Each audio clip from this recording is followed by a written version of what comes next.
तेल यहाँ पर न्यूज में है क्योंकि प्राइसेस में जोरदार तेजी देखने को मिली है। मलेशिया में प्राइसेस 5 महीने के हाईज पर हैं और इन सब पर बात करने के लिए हमारे साथ हैं SD3 के CEO संदीप भान। संदीप नमस्कार। और पाम फिर से काफी न्यूज में है और जो रेंज की पहले हम बात कर रहे थे वो क्लियरली ब्रेक होता हुआ नजर आया है। 4300 के आसपास के प्राइसेस आप कैसे देखते हैं? Two, 3 weeks back, we saw very aggressive buying from India. जबरदस्त बाइंग, ऐसी बाइंग पहले कभी देखी नहीं थी जिस तरह से इंडिया ने पोस्ट ड्यूटी हाइक के बाद की।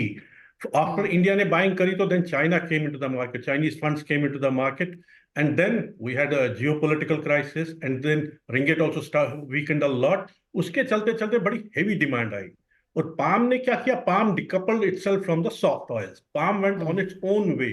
और ये चलते चलते आज 4300 की जो बात कर रहे हैं आप, वो फ्यूचर्स मार्केट में है। फिजिकल मार्केट में आज अगर आप मलेशिया में ऑयल लेने जाएंगे तो it's somewhere around 4420 to 4430, so it's getting into a range of 4300 to 4500 for the nearby period. किस तरह के नंबर्स एज ऑफ नाउ हम प्रोडक्शन के लिहाज से मलेशिया में देख रहे हैं, क्योंकि काफी हद तक उनकी वजह से भी यहाँ पर प्राइसेस है और जैसे आपने कहा एक्सपोर्ट के नंबर्स काफी बुलिश थे। Exports is going very well. Export के नंबर अभी भी कंटिन्यूअसली आ रहे हैं। अभी फर्स्ट 15 डेज के नंबर्स भी बड़े पॉजिटिव आए। In terms of production we have already started into a declining phase now. अब नेक्स्ट 6 मंथ्स में we will only go down in production months. That is a seasonal phenomena for next 6 months. Okay Sandeep, अगर वो deforestation वाली news को देखें उसका क्या impact रहा मार्केट्स पे, और वो अनएक्सपेक्टेड लाइंस आप कहेंगे, क्योंकि जिस तरह से डेट्स फटाफट से आ रही थी लेकिन कंप्लायंस नहीं हो पा रहा था, अब जो ये यहाँ पर इसे एक्सटेंशन मिला है, कैसा देखते हैं पूरा ओवरऑल इम्पैक्ट उसका भी? देखिए उसका कोई उसकी इमीडिएट इम्पैक्ट जो EUDR का था वो यूरोप से, उसका ये था कि उन्होंने उसके चलते बहुत ज्यादा स्टॉक अप कर लिया था दीज मंथ्स इन एंटिसिपेशन कि 1 जनवरी से उसका इंप्लीमेंटेशन आएगा, and there was lot of flow of oil to Europe. अब उसका डेफरमेंट होने का अभी बोला गया है कि वो 12 मंथ्स का डिले करेंगे। उसके उसके चलते चलते यूरोप की थोड़ी सी बाइंग रुक गई, but it won't have any big impact on the numbers. Sandeep आगे जाते हुए इंडिया की किस तरह या many companies are already ready in supplying EUDR compliant oil, including us. I know that. Sandeep, India import किस तरह से अब आगे जाता हुआ आप देखते हैं, क्योंकि of course prices on the higher side हैं, जैसे आपने कहा बाकी सॉफ्ट ऑयल्स थोड़ा सा कमजोर काम कर रहे हैं। अब इस क्वार्टर के लिए किस तरह की रेंज है, क्या एक्सपेक्टेशन है? देखिए India is surprising a lot to the global markets. अब पूरा मार्केट यहाँ का इंडिया डिपेंडेंट हो गया। India sets the price trend. जिस तरह से लाइक आई सेड, जिस तरह से इंडिया ने पोस्ट ड्यूटी हाइक बाइंग करी, वो बहुत ही जबरदस्त बाइंग करी थी। उसके चलते इंडिया के numbers are secured. We think in October month we will see somewhere around 850 to 900,000 tons of exports to India. ज़्यादातर रिपोर्ट्स में और ज़्यादातर लोगों का भी ये मानना है कि ये क्वार्टर तो फिर भी ठीक ठाक एक रेंज में निकल जाएगा, लेकिन फर्स्ट क्वार्टर 2025 में लोग काफ़ी बुलिश हैं। आप कैसे देखेंगे अगले 6 महीने एंड देन फर्स्ट क्वार्टर 2025 को? वो that will depend a lot on how soybean oil will गो।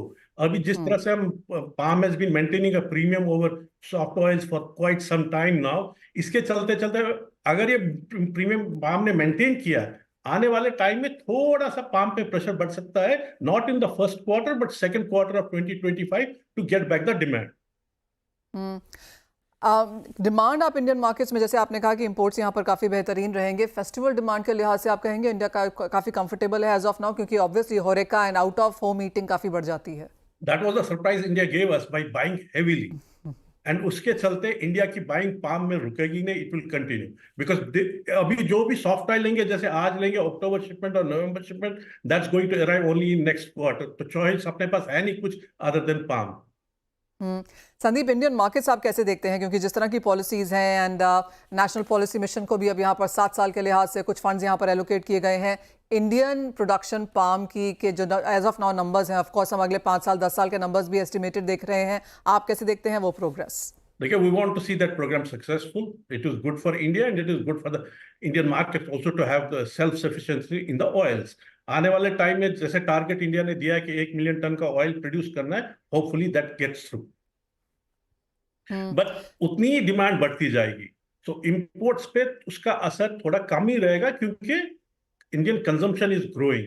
जितनी जिस पैटर्न पे कंजम्पशन ग्रो कर रही है, उस पैटर्न पे लोकल ग्रोथ बड़ी नहीं कंपीट कर पाएगी। So we will still continue to be import dependent. And food तो फिर भी यहाँ पर चॉइसेस हैं, लेकिन जिस तरह से पाम का यूजेज क्रॉस इंडस्ट्री यहाँ पर बहुत सारी चीज़ों में होता है, फिर वो चाहे फार्मास्यूटिकल्स है या फिर कॉस्मेटिक्स वगैरह है, वहाँ पर किस तरह की ग्रोथ आप एंटिसिपेट कर रहे हैं? बायोडीजल ऑफ कोर्स एक अदर ही इंडस्ट्री है, वो एक अपने आप में डिबेट है। Palm is only a growth oriented oil, जहां जिस जिस इसकी एप्लीकेशन हर जगह है। तो जहां अगर किसी एक प्रोडक्ट में एप्लीकेशन कम हो जाता है तो दूसरे में डिमांड बढ़ जाती है। In totality it's only seeing growth. Sandeep, एक फाइनल क्वेश्चन, किस तरह की ग्रोथ इन डिमांड आप एनुअली यहाँ पर एक्सपेक्ट कर रहे हैं? पिछले अगर 5 सालों की बात की जाए तो किस तरह की ग्रोथ देखने को मिली है? We are seeing close to 5 to 7% growth. Okay, और वही एंटिसिपेटेड भी है आगे जाते हुए? Will see to continue to see growing.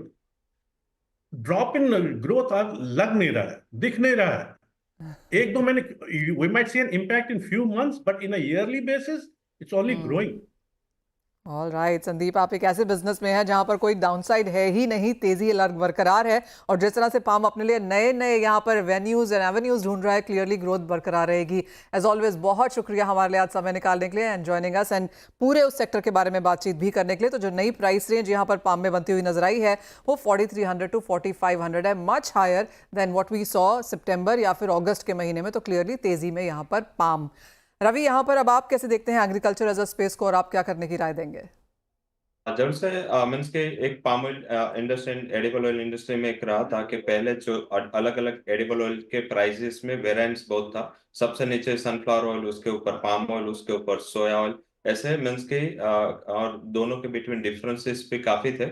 अभी वो काफी क्लोज हो चुका है। अभी जितने पाम मीन्स के एडिबल ऑयल अवेलेबल है वो 1215 से लेके 1250 यही रेंज में सारे एडिबल ऑयल आ चुके हैं। मीन्स के जो डिफरेंस था बिटवीन का वो काफी हद तक नीचे आ चुका है, क्योंकि आप राइटली पॉइंट आउट कर रहे थे कि पाम ऑयल की जो डिमांड है अलग अलग इंडस्ट्री से काफी अच्छी आ रही है। जिस हिसाब से पाम ऑयल है वो जो डिस्काउंट चल रहा था अदर एडिबल ऑयल के, वो एट पार हो चुका है। तो आई थिंक ये भी एक बेटर चीज है। ऑल ओवर मीन्स के ये जो इंडिया की डिमांड खत्म होगी उसके बाद चाइना की भी फिजिकल बाइंग चालू होगी, क्योंकि चाइना लूनार के पहले नवंबर से अपनी बाइंग चालू करता है। तो आई थिंक लग रहा है कि जब इंडिया का बाइंग का थोड़ा डिम नीचे आएगा तब चाइना उसको रिप्लेस कर सकता है। ऑल ओवर एग्रीकल्चर पैक से लग रहा है कि आज मीन्स के ट्रैक्शन वहां भी है, थोड़ा सपोर्ट है। एंड आई थिंक मुझे लग रहा है कि cotton complex due to Chinese series of measure, मुझे लग रहा है कि वहां पे ट्रैक्शन फिर से आना चाहिए। और इतना मीन्स के जो क्रॉप की एक्सपेक्टेशंस थी इतना ज्यादा आया नहीं है।